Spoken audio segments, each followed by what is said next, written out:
Hi friends, good morning. कैसे हैं आप सभी लोग? उम्मीद और आशा करते हैं सभी अच्छे होंगे।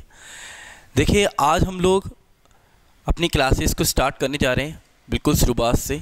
सबसे पहला चैप्टर जो हम पढ़ेंगे आज वो पढ़ेंगे टेंस। ठीक है, मैं आप लोगों को टेंसेस में हिंदी से इंग्लिश, सेकेंडरी आपको एग्ज़ाम में कैसे क्वेश्चंस आते हैं टेंस बेस्ड, ये सारे के सारे मैं आप लोगों को बताऊंगा।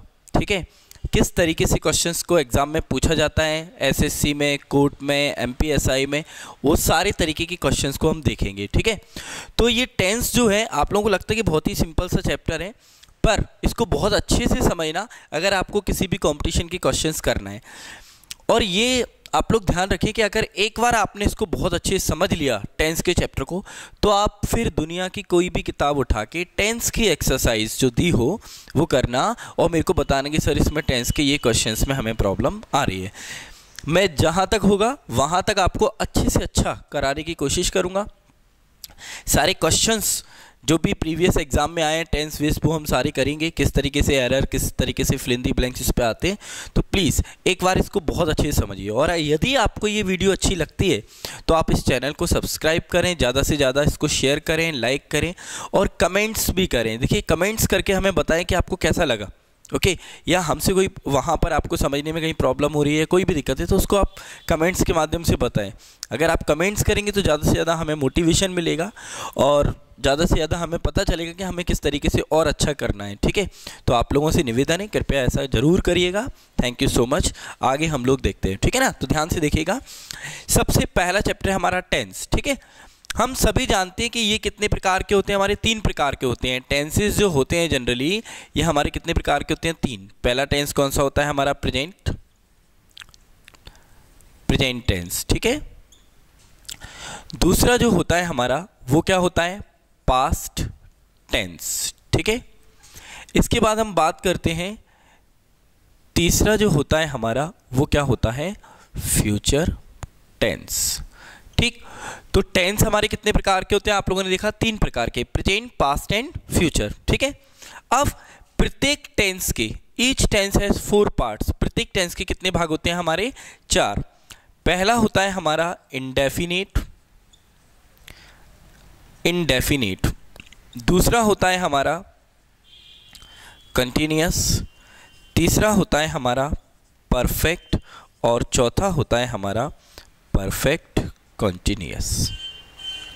ठीक, इतना समझ में आया कि आपको टेंस आपके कितने प्रकार के होते हैं? 3 प्रकार के, प्रेजेंट, पास्ट और फ्यूचर। अगर हम बात करें कि टेंस होता क्या है, तो देखिए टेंस का मतलब जनरली क्या होता है? समय, टाइम, जिसको हिंदी में हम काल भी बोलते हैं। ठीक, हमारी लाइफ में केवल 3 ही टाइम है। एक हमारा वर्तमान चल रहा है अभी, जैसे अभी हम लोग देख रहे हैं कि अभी हमारा क्या चल रहा है? प्रेजेंट का टाइम है।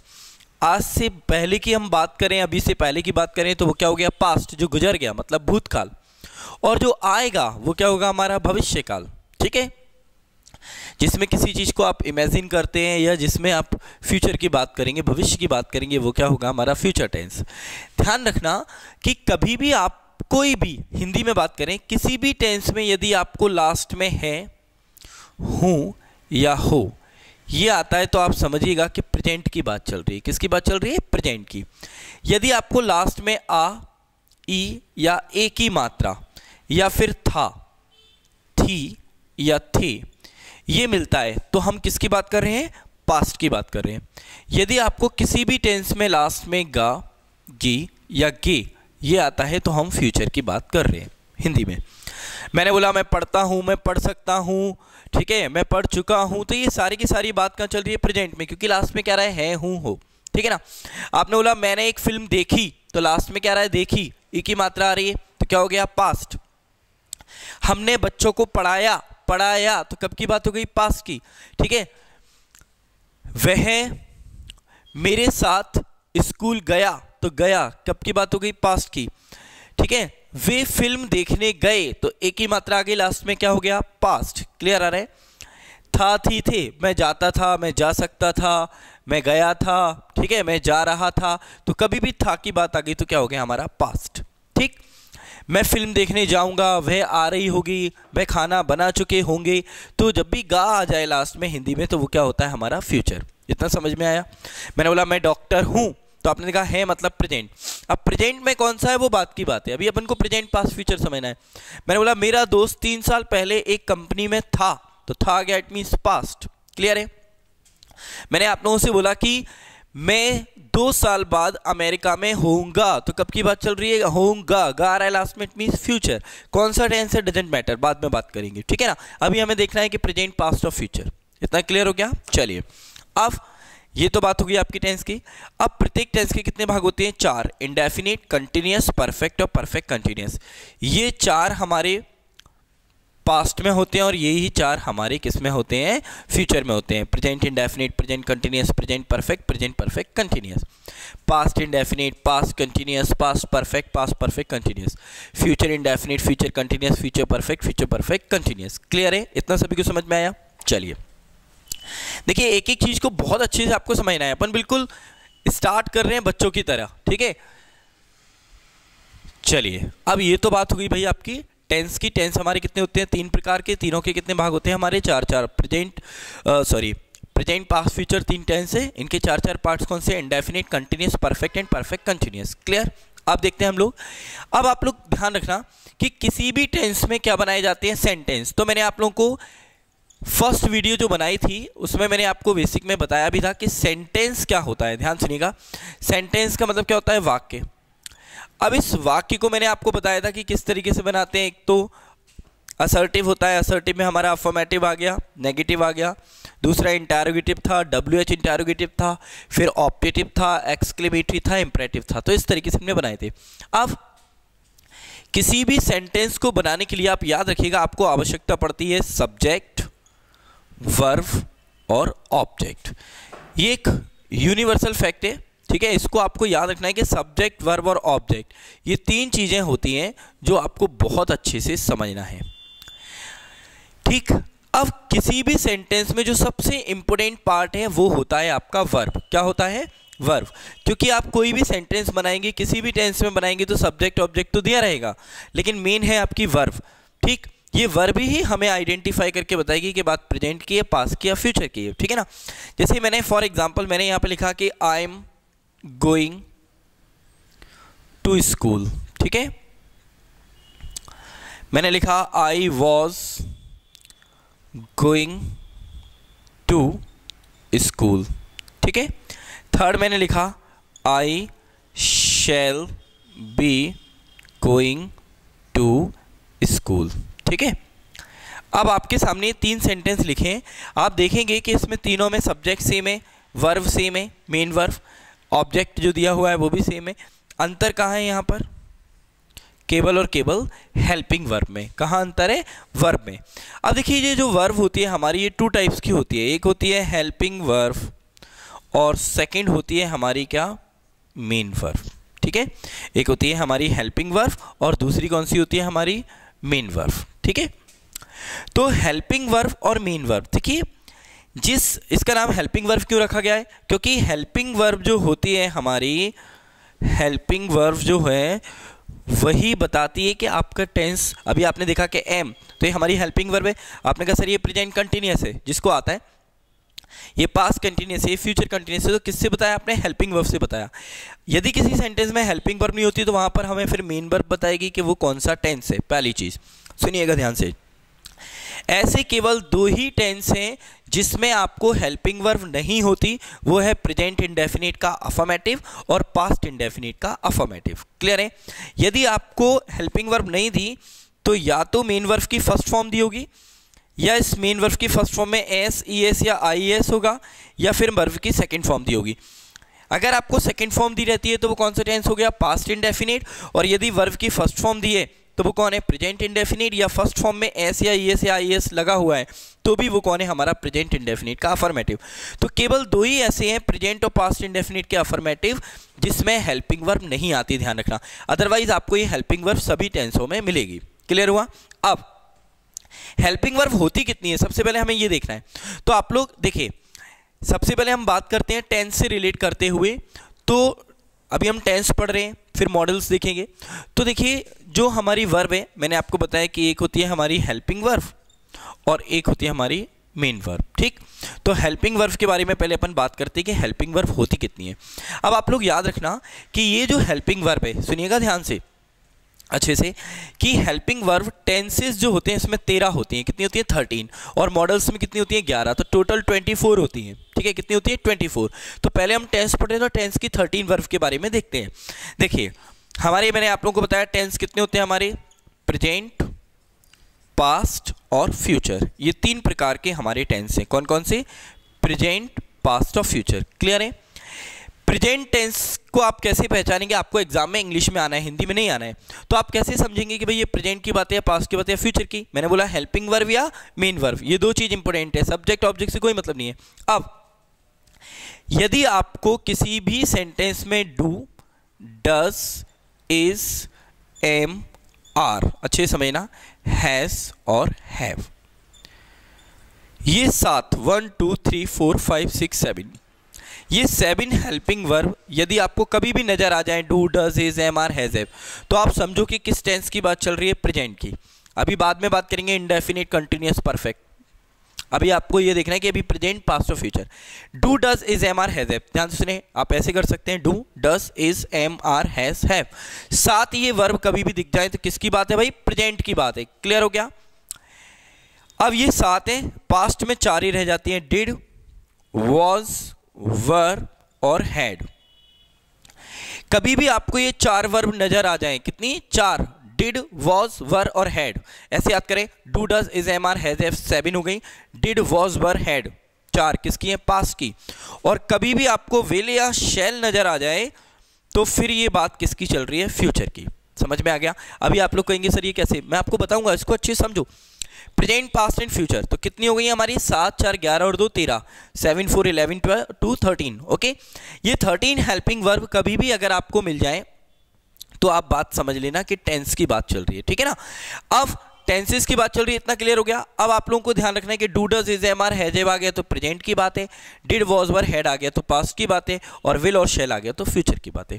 इन्हीं में जोड़ जाड़ के बना दिया has been, have been, will be, shall be, पर मेन तो यही है, विल और शैल। आपने बोला will be, shall be, future continuous, will have, shall have, future perfect, will have been, shall have been, तो इसी में आप बीन वीन लगा रहे हो। ठीक है ना? तो मेन हमारी ये है। क्लियर है? इतना समझ में आया? ये 7 आप लोग समझ में आ गए। अब देखिए, अब हम बात करते हैं मेन वर्ब की। ठीक है, थोड़ा सा मैं इसको यहाँ डिवाइड करता हूँ। अब मेन वर्ब जो होती है, हम सभी जानते हैं कि मेन वर्ब का मतलब होता है मुख्य क्रिया। मुख्य क्रिया क्या होती है, पहले उसके बारे में भी बात करते हैं। मुख्य क्रिया का मतलब होता है कि सुबह से लेकर शाम तक आप जो भी काम करते हैं, आप खाते हैं, पीते हैं, सोते हैं, हंसते हैं, रोते हैं, गाते हैं, मुस्कुराते हैं, नहाते हैं, ये सारी की सारी हमारी क्या होती है? Main verb. तो मेन का मतलब क्या है? मुख्य क्रिया, एक्शन। जो भी हम एक्शन लेते हैं, इसको एक्शन भी बोलते हैं। सुबह से शाम तक जो भी आप एक्शन लेते हैं वो आपकी क्या होती है? मुख्य क्रिया होती है, मेन वर्ब होती है। जैसे आपने बोला सर मैं सुबह 6 बजे उठता हूँ, तो उठना आपकी क्या हो गई? Main verb. आपने बोला फिर मैं फ्रेश होने जाता हूँ, तो ये आपकी मेन वर्ब हो गई। फिर आपने बोला मैं ब्रेकफास्ट करता हूँ, नहाता हूँ, पूजा करता हूँ, तो ये सारे के सारे जो भी काम कर रहे हैं, आप लोग एक्शन ले रहे हैं, वो सारी की सारी क्या होती है? आपकी मेन वर्ब। क्लियर है? अब मेन वर्ब जो होती है हमारी, ये कितने फॉर्म्स होती है मेन वर्ब की? याद रखना, मेन वर्ब की जनरली कितनी? 3 फॉर्म्स हो गई, 1 2 3। अब इसी की 4th फॉर्म जो होती है हमारी मेन वर्ब की, इसमें हम क्या जोड़ते हैं? आईएनजी जोड़ते हैं। और लास्ट हमारी होती है मेन वर्ब की 5th, मतलब 5th फॉर्म नहीं है, पर इसको यूज़ किया जाता है प्रेजेंट इंडेफिनिट में, जब आप वर्ब में क्या लगाते हैं? एस, ई, एस या आई, एस को आप पुट करते हैं। ठीक है ना? किसी वर्ब में आप एस, ई, एस या आई, एस को पुट करते हैं। मैं इसको यहाँ लिख देता हूँ। ठीक है, कि यदि आप मेन वर्ब में एस, ई, एस या आई, एस को आप लगाते हैं तो ये आपकी किसका काम करते हैं? मेन वर्ब की 5th फॉर्म का। ठीक है ना? चलिए, तो आपने कहा फर्स्ट, सेकंड, थर्ड और आईएनजी फॉर्म। ठीक है, एस या ई, एस आ गया, समझ जाओ प्रेजेंट इंडेफिनिट की बात है मेन वर्ब में। क्लियर है? अब देखो, जैसे मैंने लिखा गो, वेंट, गॉन, गोइंग और लास्ट में क्या कर दिया आपने? गोज। ठीक है, तो गो, वेंट, गोन, गोइंग, कम, केम, कम, कमिंग। ठीक है, टेक, टुक, टेकन, टेकिंग। ठीक, और लास्ट में टेक्स हो गया। तो इस तरीके से आपको ये वर्ब, सबसे पहले ये मेन वर्ब याद होनी चाहिए कि फर्स्ट फॉर्म क्या है, सेकंड फॉर्म क्या है, थर्ड फॉर्म क्या है। ठीक है, आप लोग कहेंगे तो मैं आपको, आप मेरे को व्हाट्सएप नंबर अपना सेंड करिएगा, मैं आपको वर्व की पीडीएफ फाइल सेंड कर दूंगा, ठीक है, कोई दिक्कत नहीं है, ठीक। बट अच्छे से अच्छा आप लोग करें और उसे याद भी करना है। पीडीएफ से कुछ नहीं होगा जब तक आप उसे पढ़ेंगे नहीं और याद नहीं करेंगे, ठीक है ना। तो कोई भी वर्व की हमारी कितनी फॉर्म होती है, हम लोगों ने देखा मेनली 4 फॉर्म्स होती हैं। इसमें एक एस या येस लगा के इसको 5th फॉर्म में कन्वर्ट कर दिया, ठीक। इतना क्लियर हो गया। अब ये मैंने आपको क्या लिखा वो बता रहा हूँ मैं आपको, ये आगे आप सभी को समझ में। अब देखिए आपको, जैसे मैंने एक सेंटेंस, अभी हम इंग्लिश में बात कर रहे हैं, ठीक है, फिर स्टार्ट करेंगे हम टेंस। जैसे मैंने एक सेंटेंस लिखा, he teaches me English daily, okay. अब आपके सामने मान लीजिए टेंस लिखा है, यहां से लेकर वहां तक कितना भी बड़ा सेंटेंस लिखा हो कोई दिक्कत नहीं है, केवल आपको 2 चीजों पर अटेंशन करना है, एक मेन वर्ब और एक हेल्पिंग वर्ब, ठीक है। अब आप लोग देखें जरा कि इसमें आपको कहीं भी हेल्पिंग वर्ब दिख रही है क्या? Do, does, is, am, are, has, have, did, was, were, had, will, shall, नहीं है, ठीक है भैया, ये हेल्पिंग वर्ब नहीं है। इतना समझ में आया? चलो, तो जब हेल्पिंग वर्ब नहीं है तो हमें किसको आइडेंटिफाई करना है? मेन वर्ब को। तो कभी भी आपको मेन वर्ब की फर्स्ट फॉर्म में एस या ईएस लगता है तो वो कौन सा टेंस होता है? मैंने आपको बताया प्रेजेंट इंडेफिनिट। तो ये कौन सा टेंस हो गया? Present indefinite. अगर मैं यहाँ पे लिखता हूँ, देखो मैं एक ही एग्जाम्पल पे आपको समझा रहा हूँ, ठीक है ना, आपको दिक्कत नहीं होगी ज़्यादा। अब यहीं पर मैंने लिखा कि I teach him English daily. अब आपने देखा इसमें हेल्पिंग वर्ब नहीं है, मेन वर्ब है, पर कौन सी फॉर्म है? First form. तो ये भी कौन सा टेंस हो गया हमारा? प्रेजेंट इंडेफिनिट का अफर्मेटिव। क्लियर है? ठीक, इतना सभी को समझ में आया। अब आगे लिखता हूं मैं। अब मैंने लिखा यहां पर, ठीक है, इतना सभी को समझ में आया। अब आप लोग यहां देखें ध्यान से, ये तो बात हो गई हमारी किसकी? हेल्पिंग वर्ब की, ठीक। ये मैंने आपको बता दिया हेल्पिंग वर्ब, ठीक है। ये बात हो गई किसकी? हेल्पिंग वर्ब की। ये कौन है? हेल्पिंग वर्ब, ठीक है। अब हम बात करते हैं मेन वर्ब के बारे में, मैंने आपको बता ही दिया। अब देखिए मेन वर्ब की आप लोगों को मैंने अभी बताया कि मेन वर्ब में क्या होता है आपकी? First form, second form, third form और आईएनजी फॉर्म, ठीक है ना। अब देखिए कि यदि आपको कभी भी मेन वर्ब की फर्स्ट फॉर्म दिए तो समझ जाना कौन सी टेंस की बात चल रही है? इंडेफिनिट की। किसकी बात चल रही है? इंडेफिनिट। कभी भी फर्स्ट फॉर्म आए समझ जाओ इंडेफिनिट है, ठीक। कभी भी आपको सेकंड फॉर्म आए तो पास्ट इंडेफिनिट का अफर्मेटिव, ये भी ध्यान रखना। सुना ध्यान से कि पूरी इंग्लिश ग्रामर में सेकंड फॉर्म का यूज कहीं नहीं किया जाता, कहीं भी। कभी भी अगर आपको सेंटेंस में सेकंड फॉर्म आती है तो समझ जाओ कि वो पास्ट इंडेफिनिट का अफर्मेटिव है, बस, इसके अलावा कुछ नहीं है। ना पैसिव में आती है सेकंड फॉर्म, ना डायरेक्शन में आती है, ना जिरेंड में आती है, ना इन्फिनिटिव में आती है, ना पार्टिसिपल में आती है, ना कंजक्शन में आती है, कहीं नहीं। केवल और केवल अगर आपको सेकंड फॉर्म कहीं भी दिख जाए तो समझ जाओ पास्ट इंडेफिनिट का अफर्मेटिव सेंटेंस चल रहा है। क्लियर है? आगे बढ़ते हैं। अब हम बढ़ते हैं वर्ब की थर्ड फॉर्म। वर्ब की थर्ड फॉर्म का मतलब क्या होता है? परफेक्ट। कभी भी आपको वर्ब की थर्ड फॉर्म मिले तो कौन सी टेंस की बात चल रही है? परफेक्ट टेंस की, ठीक है। कभी भी आपको वर्ब में आईएनजी मिलता है तो याद रखना कौन से टेंस की बात चल रही है? कंटिन्यूअस टेंस की। किस टेंस की बात चल रही है भाई? कंटिन्यूअस। आईएनजी का मतलब क्या हो गया? कंटिन्यूअस टेंस, ठीक है।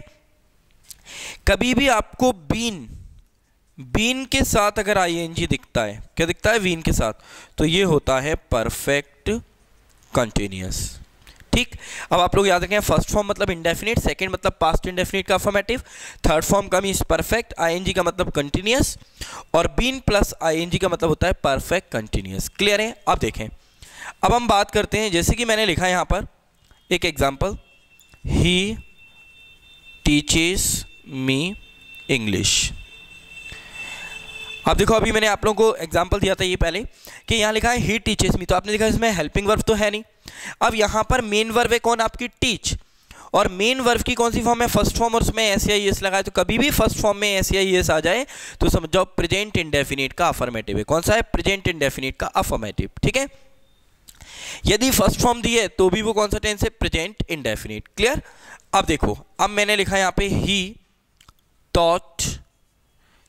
taught me English। अब आप लोगों ने देखा कि इसमें हेल्पिंग वर्ब तो है नहीं, कौन है? Main verb. मेन वर्ब की कौन सी फॉर्म है भाई? Second form. अब सेकंड फॉर्म का मतलब क्या होता है? आपके सामने लिखा है पास्ट इंडेफिनिट का अफर्मेटिव, तो ये कौन सा टेंस हो गया? पास्ट इंडेफिनिट का अफर्मेटिव। क्लियर है? मैंने लिखा यहां पर he will teach me English, ठीक। अब आप लोगों ने लिखा विल और क्या दिया है, टीच। तो विल और शैल कहाँ आता है, फ्यूचर में, और यहां कौन सी दी है, फर्स्ट फॉर्म। तो विल और शैल का मतलब तो आप लिख दें फ्यूचर, और टीच कौन है, फर्स्ट फॉर्म। तो फर्स्ट फॉर्म का मतलब क्या है, इंडेफिनिट। तो ये कौन सा टेंस हो गया हमारा, फ्यूचर इंडेफिनिट। समझ में आया? और देखते हैं, ठीक है, अच्छे से इसका स्क्रीनशॉट ले सकते हो, ठीक है, ये बहुत इंपॉर्टेंट है। ठीक, फिर से देखें। अब देखिए मैंने लिखा आई एम टीचिंग यू, ठीक है, आई एम टीचिंग यू। अब आपके सामने लिखा है I am teaching you, I was teaching you, और मैंने लिखा he will be teaching you. ठीक, अब ये 3 एग्जाम्पल्स आप लोगों के सामने दिए हुए हैं, ठीक है। अब ध्यान से सुनिएगा कि यहां पर आपको लिखा है, ठीक, यहां पर आपको लिखा है कि आई एम टीचिंग, तो आपने देखा हेल्पिंग वर्ब और मेन वर्ब, ये 2 चीजों पर ध्यान दो, बाकी हमें नहीं देना है सब्जेक्ट ऑब्जेक्ट पर। अब एम, तो एम का आता है do does is am are, तो एम किस में आ रहा है, प्रेजेंट में। चलिए मैंने लिख लिया प्रेजेंट। ठीक, अब आप लोगों ने देखा ये तो हो गई हेल्पिंग वर्ब। अब मेन वर्ब आईएनजी, तो आप देखें जरा कि आईएनजी फॉर्म कहाँ दिए, कंटिन्यूअस में, तो ये कौन सा टेंस हो गया हमारा, प्रेजेंट कंटिन्यूअस टेंस। कोई दिक्कत? फिर से देखो, लिखा है वॉज। अब आप लोग देखें कि वॉज का आता है भाई did was were had, was का आता है पास्ट में, तो ये क्या हो गया हमारा पास्ट। क्लियर है? अब आईएनजी फॉर्म, आईएनजी फॉर्म का मतलब क्या होता है, देख सकते हैं क्या हो गया, कंटिन्यूअस, तो ये कौन सा हो गया हमारा, past continuous. Once again will, ध्यान से देखना, विल का मतलब क्या हो गया भाई, फ्यूचर। टीचिंग, टीचिंग का मतलब क्या हो गया, आईएनजी, आईएनजी का मतलब क्या है, कंटिन्यूअस, तो कौन सा टेंस हो गया, फ्यूचर कंटिन्यूअस। अब आप लोग कहोगे सर वी छोड़ दिया भाई, तो देखो बी है, बी आईएनजी है, पर यहां पर क्या लिखा हुआ है, आप देखें बीन आईएनजी, बीन प्लस, तो बीन प्लस आईएनजी है तब परफेक्ट कंटिन्यूअस है, वी आईएनजी नहीं है, ध्यान रखिएगा।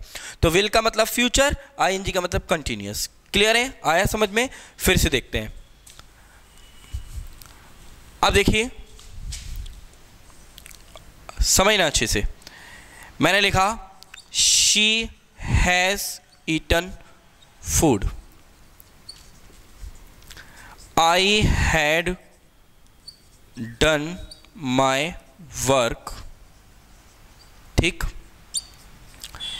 You will have reached there. अब आप लोग देख सकते हैं कि यहां पर क्या लिखा है, हैज, और ये क्या दिया है, ईटन। तो हैज का आता है do does is am are, has का आता है भाई प्रेजेंट में, और ईट, एट, ईटन, ईटन कौन सी फॉर्म है आपकी, थर्ड फॉर्म। मैंने बोला ना फॉर्म याद होनी चाहिए, तो ईटन, ईटन कौन है हमारी, थर्ड फॉर्म, थर्ड फॉर्म का मतलब क्या है, परफेक्ट। तो हैज का मतलब क्या हो गया, प्रेजेंट, ठीक है, ये देखो do does is am are, has का आता है प्रेजेंट में, ईटन कौन है, थर्ड फॉर्म, थर्ड फॉर्म का मतलब क्या होता है, परफेक्ट, तो कौन सा टेंस बन गया, present perfect. Once again had, did was were had, had का आता है भाई पास्ट में, ये हो गया पास्ट। डन, तो आप लोग जानते हैं do did done, third form है, थर्ड फॉर्म का मतलब क्या हो गया आपका, परफेक्ट, तो कौन सा टेंस बन गया, पास्ट परफेक्ट। क्लियर है? लिखा है विल, विल का मतलब क्या होता है, फ्यूचर। क्लियर है? विल का मतलब क्या है, फ्यूचर। अब आपने देखा वर्ब कौन है, reached, third form, third form का मतलब क्या है, परफेक्ट, तो कौन सा हो गया, फ्यूचर परफेक्ट टेंस। क्लियर है? कभी कभी बच्चों के दिमाग में आता है सर सेकंड फॉर्म और थर्ड फॉर्म एक सी होती है, तो मेरे भाइयों याद रखना कि सेकंड फॉर्म और थर्ड फॉर्म एक सी होंगी, लेकिन सेकंड फॉर्म दुनिया में अकेली आई है विदाउट हेल्पिंग वर्ब, ठीक है, कभी उसके पहले कोई हेल्पिंग वर्ब नहीं होगी। और थर्ड फॉर्म कभी भी आएगी तो उसके पहले डेफिनेटली आपको हेल्पिंग वर्ब दी होगी। समझ में आ रहा है? जैसे कि आपको सर रीच की सेकंड फॉर्म भी रीच्ड है और थर्ड फॉर्म भी रीच्ड है, तो हम इसको सेकंड समझे या थर्ड। तो अगर ये अकेली आई है तो कौन है भाई, सेकंड फॉर्म, और अगर इसके पहले आपको कोई भी हेल्पिंग वर्ब दी रहती है तो ये फिर क्या बन गई, थर्ड फॉर्म। क्लियर हो गया? आया अच्छी तरह समझ में? जैसे यहाँ पे लिखा है विल हैव रीच्ड, तो ये आपको थर्ड फॉर्म ही है, क्यों, क्योंकि इसके पहले हेल्पिंग वर्ब दी है। हाँ, ये अकेली दी होती तो फिर ये सेकंड फॉर्म होती। समझ में आया? कुछ बच्चों के क्वेश्चंस होते हैं सर कि यदि मान लीजिए फर्स्ट और सेकंड फॉर्म एक सी हैं तो हम कैसे आइडेंटिफाई करेंगे कि प्रेजेंट की पास्ट, कई बार ऐसा आता है, तो मैं आप लोगों को बता देता हूं। देखिए आप, जैसे मैंने लिखा ही कट द ट्री, अब बच्चों ने पूछा कि साहब ये प्रेजेंट है कि पास्ट है, ठीक है। तो याद रखो, पहले तो आपको समझ में आना चाहिए कि ये पास्ट या प्रेजेंट। कट, अगर ये सब्जेक्ट सिंगुलर होता है तो सिंगुलर के साथ प्रेजेंट इंडेफिनिट में एस या आई आता है, तो ही के साथ यहाँ कट्स तो नहीं है। अगर ये कट्स होता तो ये प्रेजेंट इंडेफिनिट है, पर ये कट है तो ये कौन हो गया हमारा पास्ट इंडेफिनिट टेंस। इतना क्लियर हो गया, क्या हो गया पास्ट इंडेफिनिट। क्यों? क्योंकि अगर ये प्रेजेंट होता तो ही के साथ क्या आता है एस या एस।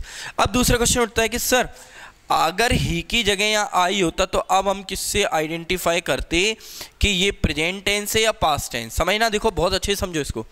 अब यहाँ आई है तो आई के साथ सेकंड फॉर्म कट, वो भी सेकंड फॉर्म है, और प्रेजेंट इंडेफिनिट में आई के साथ ऐसे ये लगता नहीं है, तो ये कौन सा टेंस है, प्रेजेंट इंडेफिनिट या पास्ट इंडेफिनिट। तो इसे दुनिया का कोई भी व्यक्ति नहीं बता सकता कि ये प्रेजेंट इंडेफिनिट है या पास्ट इंडेफिनिट। फिलहाल ये दोनों ही हैं, पर एग्जाम में हमें कैसे पता चलेगा, क्योंकि एग्जामिनर तो आपको एक ऑप्शन देगा। तो इसीलिए मेरे भाइयों, जब ऐसी कंडीशन बनती है तो उसके लिए आप लोग याद रखना कि जो आप टेंस पढ़ रहे हैं उस टेंस का सही मुद्दा होता है, सही मतलब होता है टाइम एंड टेंस। क्या होता है? Time and tense.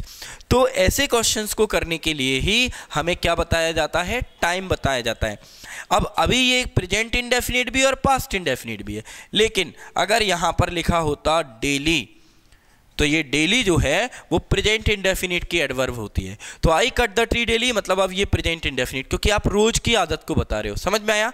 अब यहीं पर होता I cut the tree yesterday, तो अब ये पास्ट इंडेफिनिट हो गया कि मैंने कल वृक्ष को काटा या पेड़ को काटा। क्लियर हो गया? अच्छी तरह समझ में आया? तो ऐसे सेंटेंस के लिए ही क्या बनाया गया है आपको, टाइम। और जब टाइम दिया रहता है तो उससे हम बताते हैं कि ये प्रेजेंट है या पास्ट है। इतना क्लियर हुआ? सभी लोगों को अच्छे से समझ में आया? ठीक है, यहां तक चलिए। अब देखें, हम लोग देखते हैं नेक्स्ट, बहुत ध्यान से समझना। अब मैंने यहां पे एक सेंटेंस लिखा पहला, he has been eating for a long time। अब आपको ये सेंटेंस दिया है, अब मुझे नहीं पता ये कौन सा टेंस है, आपको पता है। आपको करना क्या है, आपको देखना है हेल्पिंग वर्ब कौन है भैया, हैज। हैज का मतलब क्या होता है, प्रेजेंट। याद कर लो, do does is am are has है present, did was were had क्या होता है, पास्ट। ठीक है, तो हैज कौन है, प्रेजेंट। अब आपने देखा बीन और आईएनजी, तो बीन और आईएनजी का मतलब क्या होता है हमारा, बीन प्लस आईएनजी। मैंने आपको लिखा है कि बीन प्लस आईएनजी का मतलब क्या है, परफेक्ट कंटिन्यूअस। तो ये कौन सा टेंस बन गया, प्रेजेंट परफेक्ट कंटिन्यूअस। क्लियर है दोस्तों? अभी मैं यहां लिख देता ही हैड बीन, तो आपने देखा हैड का मतलब क्या होता है भाई, पास्ट, और बीन प्लस आईएनजी का मतलब परफेक्ट कंटिन्यूअस। तो कौन सा हो गया, पास्ट परफेक्ट कंटिन्यूअस। अभी इस हैड की जगह मैंने लिखा यहां पर आपको कि she will have been waiting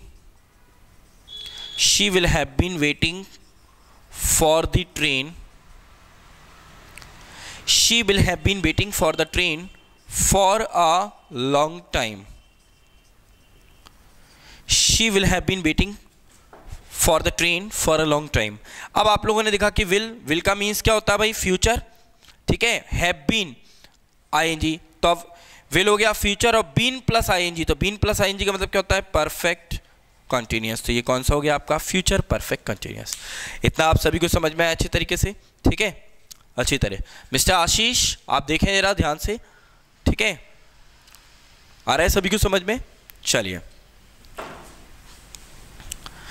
इसका स्क्रीनशॉट ले सकते हैं। ठीक है, आप लोग देखें, फिर मैं अभी आपको आगे कंटिन्यू करता हूं।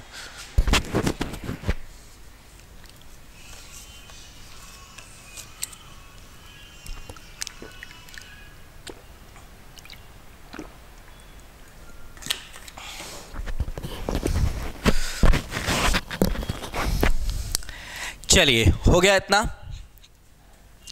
अब हम लोग आगे देखते हैं।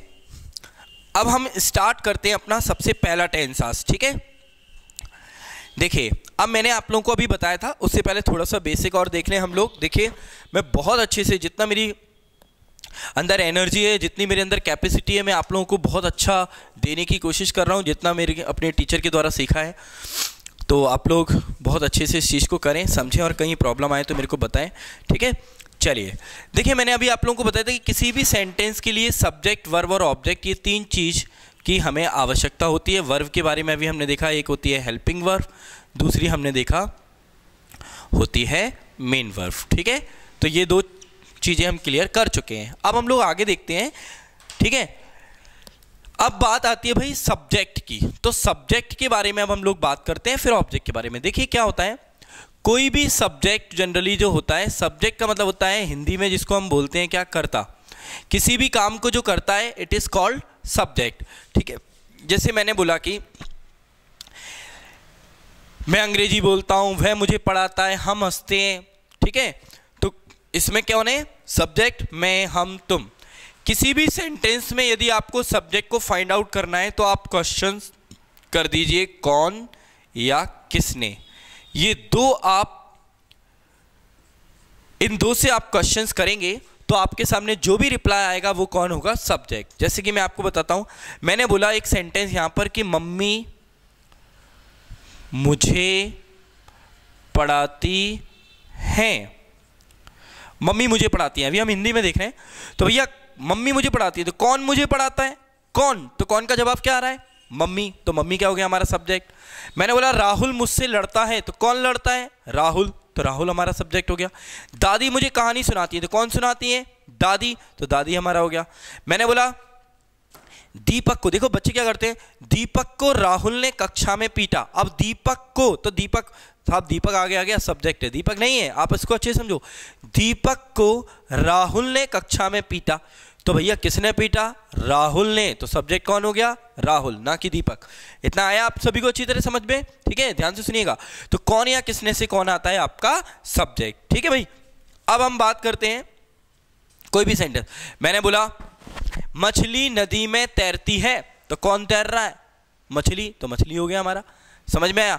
मैंने बोला कि लकड़ी पानी में तैर रही है, तो कौन तैर रहा है, लकड़ी, तो लकड़ी क्या हो गया आपका सब्जेक्ट, समझ में आ रहा है।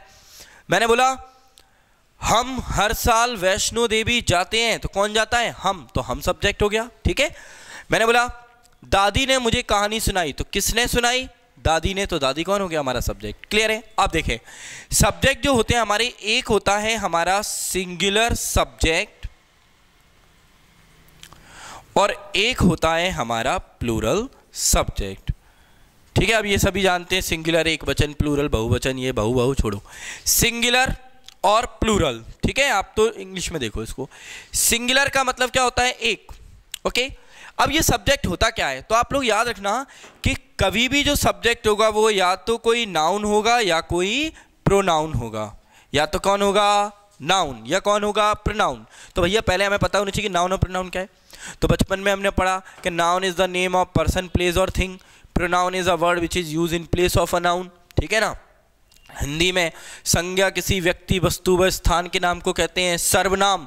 संज्ञा के बदले प्रयोग किए जाने वाले शब्द को सर्वनाम कहते हैं। ठीक है, पर ऐसे नहीं रटना है, आपको समझना है, रटना बहुत हो गया कि नाउन जो है, नाउन का मतलब क्या होता है, दुनिया में आप किसी भी चीज को नाम दे दें वो नाउन है, जिसको आप नाम से जानते हैं। शुभम, दीपक, आशीष, राहुल, अनिल, गाय, भैंस, बकरी, pen, pencil, board, marker, question, answer, जिसको आपने एक नाम दे दिया इट इज नाउन।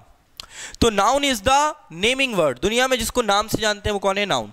तो कोई भी सब्जेक्ट जो होगा वो क्या होगा, नाउन। याद रखना, अगर वो सब्जेक्ट होगा तो वो हमेशा नाउन होगा। समझ में आ रहा है, क्लियर है।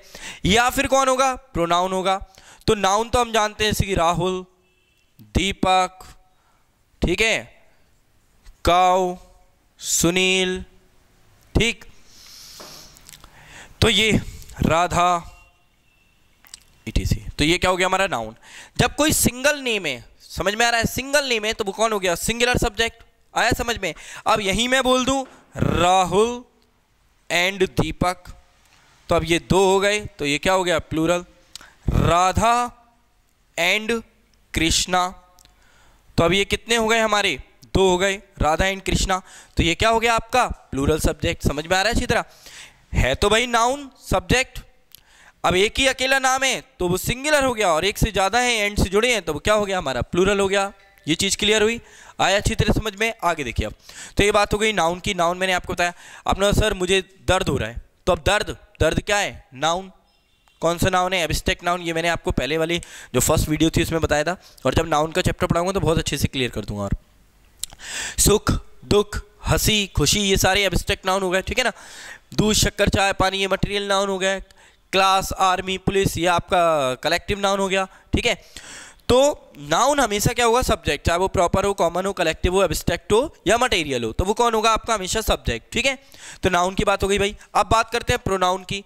प्रोनाउन क्या होता है? देखिए, मैंने बोला राहुल मेरा दोस्त है, वह अच्छा लड़का है, तो मैंने राहुल के लिए क्या बोला? वह, मतलब ही। तो ही किसके लिए लगाते हैं? कोई मेल। शी, मैंने बोला दीपा एक अच्छी लड़की है, वह क्लास में फर्स्ट आती है, तो वह शी हो गया। फीमेल के लिए शी लगाते हैं, तो ही, शी। इट किसके लिए लगाते हैं? किसी एनिमल्स के लिए आप यूज कर सकते हैं। It is dog. He is dog मत कह देना। अगर आपने बोल दिया ही इज डॉग मतलब किसी आदमी को आप कुत्ता बोल रहे हो, तो इट इज डॉग। तो इट किसके लिए लगाया? एनिमल्स के लिए। कोई नॉन लिविंग थिंग होती है उसके लिए भी हम बोल सकते हैं it is my pen, it is my friend, it is my book, इसके लिए भी हम किसका यूज करते हैं? इट का। तो he, she, it, this, that, this, that, someone, somebody, everyone, ठीक है ना। everyone, everybody, ठीक है। no one, nobody, ठीक। तो आपने देखा होगा ये आपको कभी भी सब्जेक्ट के केसेस में आते हैं। तो ये क्या होते हैं हमारे? He, she, this, that, someone, somebody, everyone, everyone, ये कौन होते हैं? हमारे प्रोनाउन। अब प्रोनाउन का चैप्टर पढ़ाऊंगा तब आपको बताऊंगा मैं कि कौन सा आपका इंडेफिनिट प्रोनाउन है, डेफिनिट प्रोनाउन है, ठीक है। इसमें डेमोस्ट्रेटिव प्रोनाउन है, तो कई सारी चीज़ें हैं, तो अपन प्रोनाउन में पढ़ेंगे। फिलहाल के लिए he, she, it, this, that, this, ये सारे के सारे क्या होते हैं? सिंगुलर। ये हमेशा एक को ही बताएंगे, समवन, समबडी, एवरीवन, एवरीबडी। तो ये क्या लिख दिया मैंने आपको? सिंगुलर।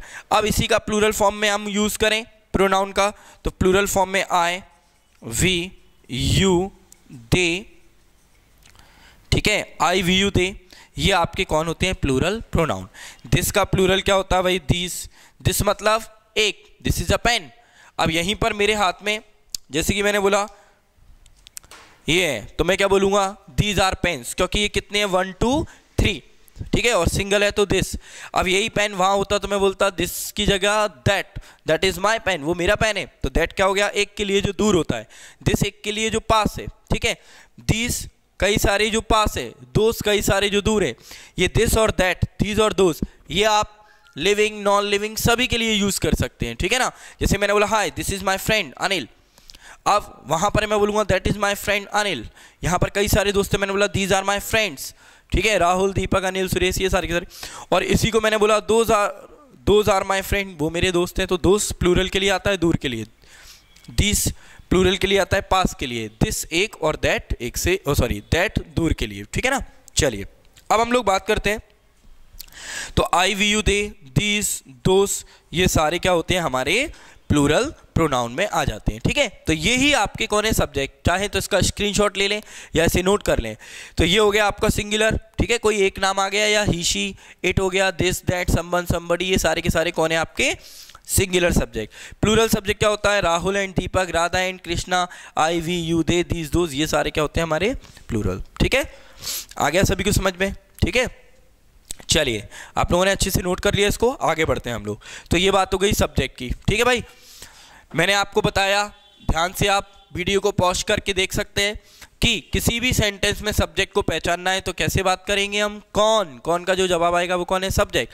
मैंने बोला कोई आ रहा है तो कौन आ रहा है? कोई, तो समवन या समबडी क्या हो गया? हमारा सब्जेक्ट हो गया, ठीक है ना। अब हम बात करते हैं सब्जेक्ट के बाद किसकी?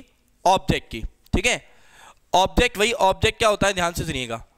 अब ऑब्जेक्ट का मतलब क्या होता है? जैसे हिंदी में बोलते हैं कर्म या उद्देश्य, ठीक है। हिंदी छोड़िए आप लोग अभी, यहाँ अच्छे समझिए, ठीक। ऑब्जेक्ट क्या है उसके बारे में बात करते हैं हम लोग, ठीक है। और ये कर्म धर्म पर मत जाओ आप, तो यहाँ देखो अब आगे। ऑब्जेक्ट क्या है? किसी भी सेंटेंस में सब्जेक्ट आपने निकाल लिया, कौन से? वर्ब आपको समझ में आई गई, हेल्पिंग होती है, मेन वर्ब होती है। हेल्पिंग वर्ब हिंदी में कभी दी नहीं होती है, ठीक है। मेन वर्ब जो है, मेन वर्ब आपको किसी भी क्रिया दिख जाएगी, एक्शन, खाना पीना नहाना धोना, ये हो गई मेन वर्ब। अब जो भी कुछ बचा वो सारा का सारा हमारे किस में आता है? ऑब्जेक्ट में। तो ये ऑब्जेक्ट भी आपका क्या होगा? या तो कोई नाउन होगा या कोई प्रोनाउन होगा, ध्यान रखना। ऑब्जेक्ट भी क्या होता है? नाउन या प्रोनाउन, ठीक है। अब जैसे मैंने बोला कि राम टीचेस श्याम। तो मैं पूछूंगी भैया ये कौन है? वर्ब। ये कौन है? सब्जेक्ट। ये कौन है? ऑब्जेक्ट। वर्ब के बाद आने वाला हमेशा ऑब्जेक्ट होता है, वर्ब के पहले आने वाला कौन है? सब्जेक्ट। अब इसी को मैं लिख दूं कि श्याम टीचेस राम। तो अब आप लोग ध्यान से सुनो कि श्याम टीचेस राम। तो भाई यहां पर जो श्याम है ये कौन है? हमारा सब्जेक्ट। ठीक, राम कौन है? हमारा ऑब्जेक्ट। ठीक, टीचेस कौन है? हमारी वर्ब। तो क्या किसी भी नाउन पर कोई इफेक्ट नहीं पड़ता, चाहे वो सब्जेक्ट के रूप में हो चाहे ऑब्जेक्ट के रूप में, कोई दिक्कत नहीं है। पहचानिए, वर्ब के बाद आया तो ऑब्जेक्टिव केस है, वर्ब के पहले आया तो सब्जेक्टिव केस है। नाउन का सब्जेक्ट और ऑब्जेक्टिव केस सेम रहता है। ठीक, अब बात आती है प्रोनाउन की। अब प्रोनाउन जो होता है इसका भाई सब्जेक्टिव केस अलग होता है और ऑब्जेक्टिव केस अलग होता है। ठीक, तो ध्यान रखो, मैं आप लोगों को बताता हूं। ठीक, कि प्रोनाउन जो होता है बहुत ही इंपॉर्टेंट है, इसको बहुत अच्छे से आप नोट कर लें। ये हर जगह काम आने वाला है, एक्टिव पैसिव में, डायरेक्ट इनडायरेक्ट में, टेंसेस में, हर जगह। प्रोनाउन चार्ट लिख ही देता हूं मैं। ठीक है, अब देखिए प्रोनाउन में क्या होता है। सबसे पहले ध्यान रखना कि एक होता है आपका सब्जेक्टिव केस। कौन सा केस होता है आपका? Subjective case. मतलब कोई भी प्रोनाउन जब सब्जेक्ट के रूप में दिया है तो वो क्या कहलाता है? हमारा सब्जेक्टिव केस। दूसरा होता है आपका पजेसिव। पजेसिव एक होता है आपका एडजेक्टिव और एक होता है पजेसिव प्रोनाउन। अभी अपन बात करेंगे, समझेंगे। ठीक है ना।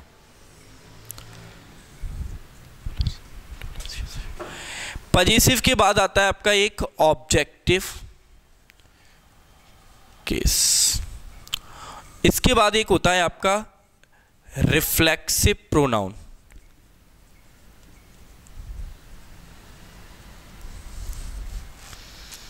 ठीक है, बहुत अच्छे से इसको समझना। ठीक, ये जो मैं आपको बता रहा हूं ये किसी भी क्लास के लिए 10, 12, 11 हर क्लास के लिए भी जरूरी है और कंपटीशन के लिए तो बहुत ही ज़्यादा इंपॉर्टेंट। ठीक है, तो हर क्लास का बंदा या बंदी इसको देख सकता है। ठीक है, आप लोग अच्छे से समझें। आप BA, BSc, BCom का जब एग्जाम देते हैं first year, second year, third year, तो इस पर कई सारे क्वेश्चंस आते हैं। ठीक है ना, तो इसको अपन आज पहले बहुत अच्छे से समझ लें, फर्स्ट एंड लास्ट में ही अच्छे से इसको कर लें। देखिए हम बात करें प्रोनाउन की। सबसे पहले मैंने लिखा आई। आई कौन सा पर्सन होता है मेरे भाइयों? फर्स्ट पर्सन होता है। कौन सा? फर्स्ट। देखिए इंग्लिश में 3 पर्सन है, फर्स्ट, सेकंड और थर्ड। फर्स्ट पर्सन में कौन आता है? मैं या हम, जिसमें मैं शामिल हूं वो फर्स्ट पर्सन में। बोला मैं तो मैं अपनी बात कर रहा हूं। हम तो हम में मैं आ गया, तो आई और वी कौन होता है? First person. ठीक है, याद रखना ये कौन होते हैं? First person. सेकंड पर्सन में कौन आता है? केवल सामने वाला जिससे मैं आई कांटेक्ट कर रहा हूं, यू। मैंने बोला यू, तो ये कौन है? हमारा सेकंड पर्सन जिससे मेरा आई कांटेक्ट हो रहा है। और थर्ड पर्सन जिसके बारे में हम बात कर रहे हैं वह अच्छा है, वह जा रही है। ठीक है, तो ये क्या हो गया आपका? Third person. मैंने बोला वे, तो वे जिसके बारे में हम बात कर रहे थे क्या हो गया? Third person. ठीक है मेरे भाई, तो आई और वी कौन हो गया? First person. तो आई का पजेसिव एडजेक्टिव होता है माय और पजेसिव प्रोनाउन होता है माइन। क्लियर है। ऑब्जेक्टिव केस पे बात करते हैं। ऑब्जेक्टिव केस होता है आई का मी और रिफ्लेक्सिव प्रोनाउन होता है माय सेल्फ। ठीक है, वी का होता है आर और यहां होता है आर्स और यहां ऑब्जेक्टिव केस होता है अस और ये होता है हमारा आर सेल्फ्स। ठीक है, अगला है ये हो गया आई और वी। इसके बाद यू की बात करते हैं। सेकंड पर्सन, यू का पजेसिव एडजेक्टिव होता है योर और ये होता है आपका योर्स। ये होता है आपका ऑब्जेक्टिव केस यू और ये होता है आपका योर सेल्फ या योर सेल्फ्स। ठीक है, इसके बाद हम बात करते हैं दे। दे का होता है देयर, पजेसिव प्रोनाउन होता है देयर्स। ठीक, यहां पर होता है आपका ऑब्जेक्टिव केस देम और यहां होता है आपका देम सेल्फ्स। ठीक है, he, his, him, he, his, him, himself। ठीक है, she, her, hers, her और herself। ठीक, इतना आप सभी को समझ में आया। अब आप लोग ध्यान से सुनिएगा कि मैं आपको एक एक चीज़ के ऊपर बता रहा हूँ बहुत अच्छे से। सब्जेक्टिव केस क्या होता है, मैंने आपको बताया कि वर्ब के पहले जो आता है वो किसका काम करता है, सब्जेक्ट का, तो ये सब्जेक्टिव केस होता है, ठीक है। वर्ब के बाद जो आता है वो कौन सा केस होता है, हमारा ऑब्जेक्टिव केस होता है। अब जैसे मैंने लिखा कि आई टीच, अब यहाँ आपको लिखा है ही और हिम, तो बताओ कौन सा सही है। आपने देखा वर्ब के पहले आई है, मतलब ये सब्जेक्टिव केस में सही है। वर्ब के बाद ऑब्जेक्टिव केस आता है ही या हिम, तो ही कौन है, आप लोग देखें सब्जेक्टिव केस है, और हिम कौन है, ऑब्जेक्टिव केस। तो ही का ऑब्जेक्टिव केस क्या होता है, हिम, तो यहाँ पर क्या आएगा हमारा, हिम आया। फिर से देखो, मैंने लिखा यू टीच, अब यहाँ पर मैंने लिखा यू टीच दे या देम, तो आप लोग देखें वर्ब के बाद ऑब्जेक्टिव केस आता है तो दे या देम, तो दे कौन होता है हमारा सब्जेक्टिव केस, तो इसका ऑब्जेक्टिव केस क्या होता है, देम। इतना क्लियर हुआ, सभी को समझ में आया, ठीक है। तो सभी को सब्जेक्ट और ऑब्जेक्ट आई थिंक समझ में आ गया होगा बहुत अच्छे से, ठीक है। ठीक, इसका स्क्रीनशॉट ले लें आप लोग या नोट कर लें, बहुत इंपॉर्टेंट है। अब जैसे कि मैंने लिखा मी या आई हेल्प हर, अब आपने देखा ये वर्ब है, तो वर्ब के पहले कौन सा केस आता है, सब्जेक्टिव, तो सब्जेक्टिव मी होता है या आई, तो मी तो ऑब्जेक्टिव होता है, सब्जेक्टिव क्या होता है, आई, तो यहाँ पर क्या आएगा हमारा, आए। समझ में आया अच्छी तरह, ठीक है। तो कोई दिक्कत आप लोगों को सब्जेक्टिव और ऑब्जेक्टिव केस में, ठीक। तो ये हो गया हमारा सब्जेक्टिव, ये हो गया ऑब्जेक्टिव। अब हम बात करते हैं पजेसिव एडजेक्टिव और पजेसिव प्रोनाउन क्या होता है। तो ध्यान से आप लोग सुनना कि पजेसिव एडजेक्टिव का मतलब होता है, जो पजेसिव एडजेक्टिव होता है आपका, और एक पजेसिव प्रोनाउन होता है। पजेसिव एडजेक्टिव के बाद आपको हमेशा कोई ना कोई नाउन आएगा, पर पजेसिव प्रोनाउन के बाद कभी भी आपको कोई नाउन नहीं आएगा, बस ये दोनों में अंतर है। अब कैसे, देखिए, जैसे मैंने बोला दिस इज माई पेन या माइन पेन, ठीक है, छोटा सा एग्जांपल लेते हैं। तो मैंने आपको बोला कि पजेसिव एडजेक्टिव के बाद हमेशा क्या आता है, नाउन, पर पजेसिव प्रोनाउन के बाद नाउन नहीं आता। तो माय, अब आप लोग देखें माय आएगा या माइन, तो माइन कौन है, पजेसिव प्रोनाउन, और पजेसिव प्रोनाउन के बाद नाउन आता नहीं है, लेकिन यहाँ पे माय के बाद पेन दिया है, तो माइन पेन तो होगा नहीं, माय पेन होगा। क्यों, क्योंकि पजेसिव एडजेक्टिव के बाद ही हमेशा नाउन आता है, पजेसिव प्रोनाउन के बाद नहीं आता। अब मैंने बोला यहीं पर सेंटेंस कि दिस पेन इज माय या माइन, अब आप लोग देख सकते हैं कि पजेसिव एडजेक्टिव के बाद हमेशा क्या आता है, नाउन, तो इसके बाद नाउन तो है नहीं, तो इसलिए यहां पर ये नहीं आएगा, क्या आएगा, this pen is mine. Clear हुआ, आया। अब सुनो और एग्जांपल देख लो, जैसे मैंने बोला दिस बुक इज योर और योर्स, ठीक है, दिस बुक इज योर और योर्स।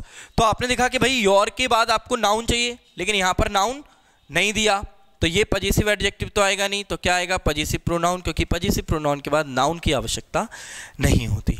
अब आप लोग देखेंगे कि यहाँ पर हिज और हिज, ये दोनों पजेसिव एडजेक्टिव और पजेसिव प्रोनाउन सेम है। जब ये सेम होते हैं तो हम इसका यूज़ जनरली क्या होता है, रेयर होता है, मतलब इसका यूज़ ही नहीं करते ज़्यादातर।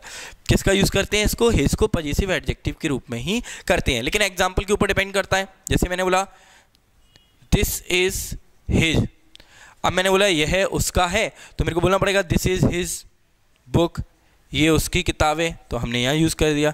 अब मैंने बोला दिस बुक इज हिज, तो अब यहाँ पे नाउन पहले आ गया, तो ये किताब उसकी है, तो ये हमारा कौन हो गया, पजेसिव प्रोनाउन, और ये कौन हो गया, पजेसिव एडजेक्टिव, इसके बाद नाउन आ रहा है, ठीक है। इतना आप सभी को समझ में आया। तो मैंने आपको पजेसिव प्रोनाउन और पजेसिव एडजेक्टिव का भी यूज़ बता दिया। अब बात करते हैं हम लास्ट रिफ्लेक्सिव प्रोनाउन की। ये जो रिफ्लेक्सिव प्रोनाउन होते हैं, इसका मतलब होता है खुद या स्वयं, जैसा आपका सब्जेक्ट होगा वैसा ही रिफ्लेक्सिव प्रोनाउन होगा। फॉर एग्जाम्पल मैंने लिखा कि I read my book, I read my book, अब आपको ऑप्शन दिया है my self, himself, her self या देम सेल्फ, ठीक। I read my book, my self, himself, her self, them self, तो आपने देखा सब्जेक्ट कौन है, आई, जो सब्जेक्ट है उसी का रिफ्लेक्सिव प्रोनाउन आएगा। आई की जगह यहाँ पे होता है ही रीड्स हिज बुक, तो क्या आ जाता है हिमसेल्फ। यहाँ होता है शी रीड्स हर बुक, तो क्या आ जाता है हर सेल्फ। यहाँ होता है यू रीड योर बुक, तो क्या आ जाता है योर सेल्फ। यहाँ पे दे रीड, तो क्या आ जाएगा देम सेल्फ। तो रिफ्लेक्सिव प्रोनाउन किसके अकॉर्डिंग आता है, सब्जेक्ट के अकॉर्डिंग, ठीक है ना। अब मान लीजिए सब्जेक्ट कोई नाउन होता, ये भी इंपॉर्टेंट क्वेश्चन है बहुत, अगर सब्जेक्ट कोई नाउन होता तो अगर वो मेल है तो हिमसेल्फ कर दो, फीमेल है तो हरसेल्फ कर दो, एक से ज़्यादा है तो देमसेल्फ कर दो। जैसे मैंने बोला राम इज डूइंग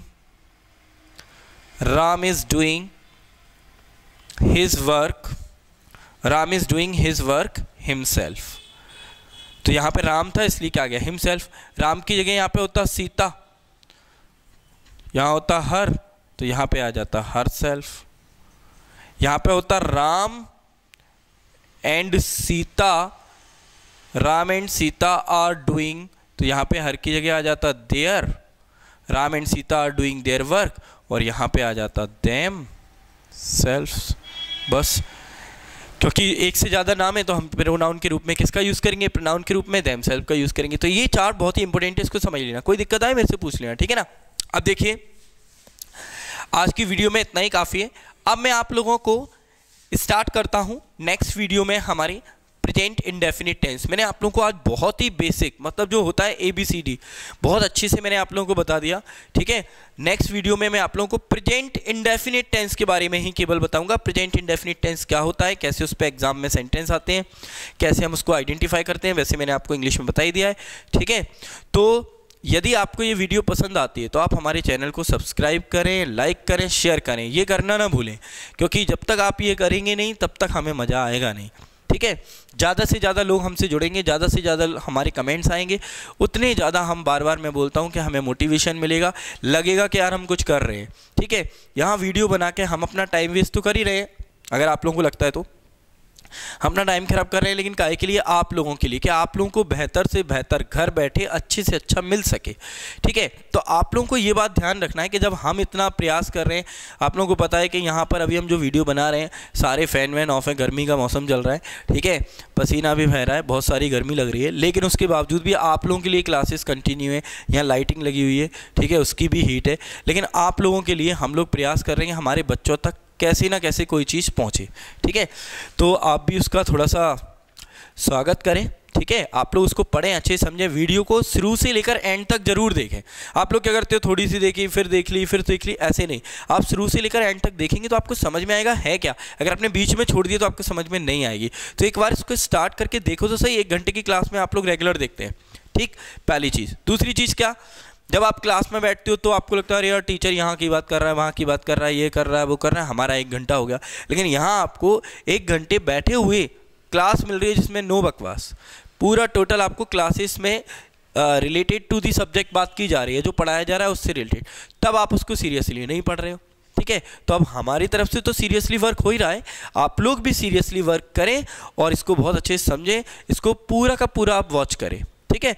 आप वॉच करेंगे, ज़्यादा से ज़्यादा आपको समझ में आएगा, आपको प्रॉब्लम भी आएगी, ऐसा नहीं कि एक बार में किसी को समझ में आ जाए। अगर आपको प्रॉब्लम आती है तो कमेंट्स बॉक्स में लिखिए, हमें बताइए, नहीं है आप हमें इस नंबर पर संपर्क करें, ठीक। मोस्टली जो बच्चे हमारी ऑफलाइन क्लासेस में पढ़ते हैं उनके पास तो हमारा कॉन्टैक्ट नंबर है, ठीक है, जिनके पास नहीं है वो भी ये ले लें। हमारा व्हाट्सएप पे भी ग्रुप चलता है, ठीक है, सारे सब्जेक्ट की आपको क्लासेस मिलेंगी। हिंदी के लिए आप संपर्क कर सकते हैं आशीष सर से, वो आपको अपना नंबर दे देंगे।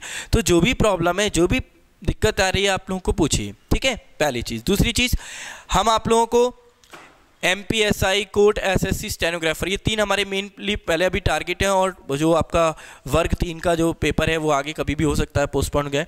तो इनमें जो बेसिक ग्रामर आती है वो, इसके लिए हम आपको सेट पेपर भी अवेलेबल कराएंगे। तो आपको वीकली 2 या 3 सेट पेपर आपको डेफिनेटली आपको कराए जाएंगे बेसिक के साथ साथ, जिससे आप सेट पेपर भी सॉल्व करें। ज़्यादा से ज़्यादा जितना प्रयास होगा उतना हमारे द्वारा किया जाएगा, ठीक है ना। तो आज के लिए इतना काफ़ी है, थैंक यू सो मच।